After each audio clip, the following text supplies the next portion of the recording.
Hey guys, Ernie Schromeyer here from Ernie'sFitnessWorld.com.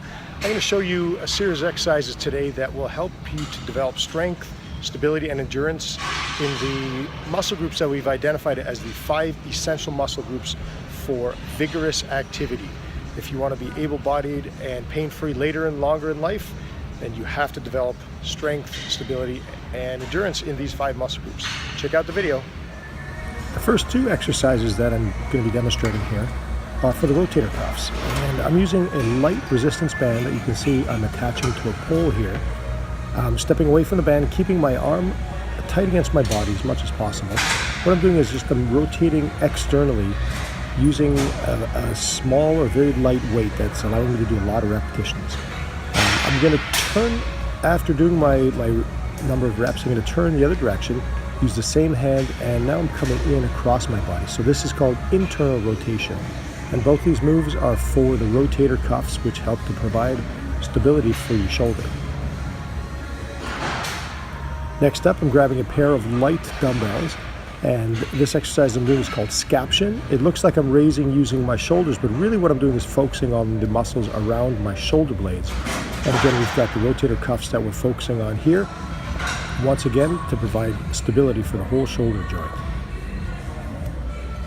Next up, I'm back to my resistance band and doing an exercise called pull-aparts. So my elbows are slightly bent. And you see what I'm doing is I'm pulling the band straight back, flat across my chest. And from the rear, you'll see that my sweatshirt gets all wrinkled. So if you're doing it properly, you're going to see it get tight from the front and then wrinkled as you move to the back.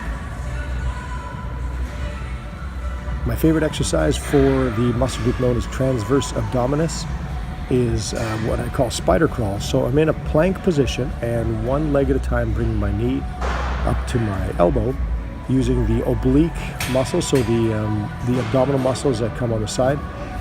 Also working the deep muscles that are attached to the spine and help stabilize the lower back. Next up, we're using the resistance band once again to do an exercise for the glutes, the gluteus maximus primarily.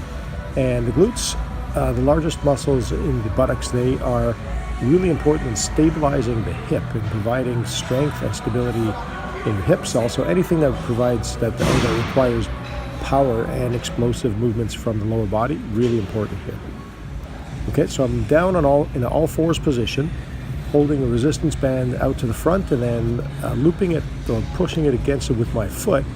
The idea is to push back and slightly up to flex the glutes. You can do this exercise without a band, but obviously if you want a little bit more tension to work it a little bit harder, we'll use the band, and it works really, really well.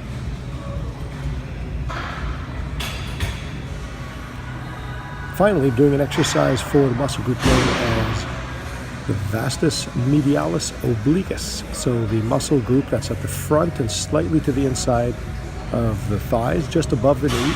It looks like a teardrop. So what I'm doing here is called a terminal knee extension, or a box step.